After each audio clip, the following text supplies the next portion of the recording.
doing okay? Today's video is going to be all about the hair. I've had loads of comments on my newer videos and my blog posts commenting on my darker hair colour. On the camera it doesn't really kind of show up that it's very red. I don't know whether it shows up at all actually, but it's still very red. I kind of went with a more auburn coloured red on it this time, and although it looks still very dark, it is quite red in the sunlight. So with these questions in mind about what dyes I use and this, that and the other, I'm going to write a blog post about that because I think it'd be a really long video if I talked about what dyes I've used recently on my hair. Basically, as you can tell, it's getting a lot longer than it was in previous videos, and I'm really pleased about that because I'm actually trying to grow it. So obviously dyeing it is not really the best thing, and I tend to not dye it half as much as what I used to do. Kind of every 3 months I kind of put a colour on it, and I don't use much heat. As you can probably tell, I don't straighten my hair anymore and I don't use a hairdryer, I just let it dry naturally. So with all these hair things in mind, I thought I'd go through some of my favourite products to use on my hair. The first product I think I have mentioned in a monthly favourites before, and it's the Indola Colour Style Mousse, and this is in the red one. And basically this is just a red tinted mousse that kind of like when you put it through damp hair ready to blow dry or just to leave to dry on its own, kind of leaves a bit of trace of colour in your hair, so it freshens up the colour. And red is notorious for fading and looking kind of minging after a while, that kind of orangey pink tone colour it fades out to. And this kind of freshens up your hair and makes it look just much more red and vibrant. I'm not really using much heat at the moment, but when I do, it's very important to use a heat protectant. And my favourite heat protectant to use at the moment is the GHD Style Straight and Smooth Spray for normal hair, and it comes in quite a big bottle like this, and I like to just spray about 5 or 6 sprays onto my hair when it's damp. And I kind of put this in if I'm not using heat anyway, because I just think it gives my hair a little bit more texture, because I'm not really one to use mousses and things like that because they kind of wear my hair down and make it feel a little bit greasy.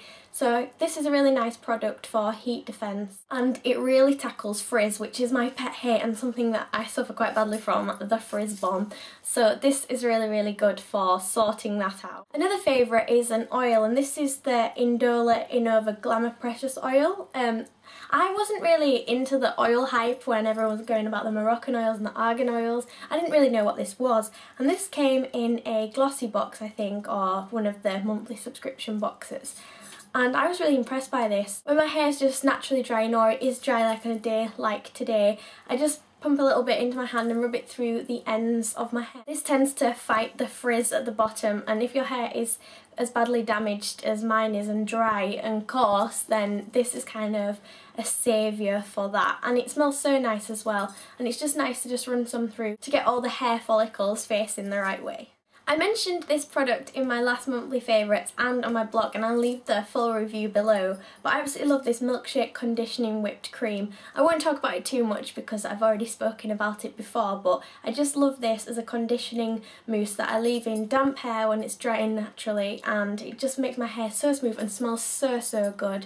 It just keeps all the frizz away, all the dryness, and it just makes my hair feel in so much better condition. I think something that's a firm favourite with everyone is dry shampoo, and I don't tend to use this for covering up bad hair days. I tend to use this to add a little bit of volume to my hair. This is the Batiste Dry Shampoo in the medium brunette one, and this just dispenses a little bit of dry shampoo that's not powdery white. It's got a tint of brown, which is perfect for people like me who have really dark hair and dry shampoo shows up on notoriously. So I tend to put this in, leave it for a few seconds, and then dispense it through my roots, and it gives my hair such nice volume without backcombing, which is really good. I think it's important to use a cushioned hairbrush, as when you're brushing your hair it kind of massages your scalp, and I like to use a big paddle brush as it seems to cover a lot of my hair and it doesn't pull and it doesn't hurt when it's going through kind of knotty hair, or if I've had it kind of curled and it's hard to get the brush through. And this is a paddle brush from Ionica, and I absolutely love it. Obviously it's leopard print, love leopard print, and it's just a really big kind of face on it to get through your hair and stops it from snagging, which is something when you're growing your hair you don't want, because you don't want it to kind of split and fall out. So I do recommend a big paddle brush with a cushion on it. This one was from MAXX and it was super cheap at £2. And finally, to add a little bit of something to my hair, as I've not been straightening it or anything, it kind of looks a little bit lank sometimes, I like to use a shine spray. I've got two favourites. One is the Kleinol Salon Exclusive Colour and Care Shimmer, which looks after coloured hair, which obviously I have. And this is the GHD Final Shine Spray, and I love both of these just to kind of set my hair a little bit. This one dispenses in like a liquid form and this in more of a spray form, and I think they're just really nice to add a little bit of shine and depth to your hair. You can pick up other alternatives from places like body care, shine sprays and things like that are quite considerably cheaper than the GHD and the Kleinol ones, and I'm sure they work as effectively in the same way. And those are my favourite products to use on my hair. I don't like to use a lot of things. I know it might seem like quite a few things, and I don't use them all the time, all the same products all the time, just those are my favourite to kind of use. I hope you enjoyed this video everyone, and if you create a similar video on your favourite hairstyling products then leave it as a video response below, and I will see you all next time. Bye!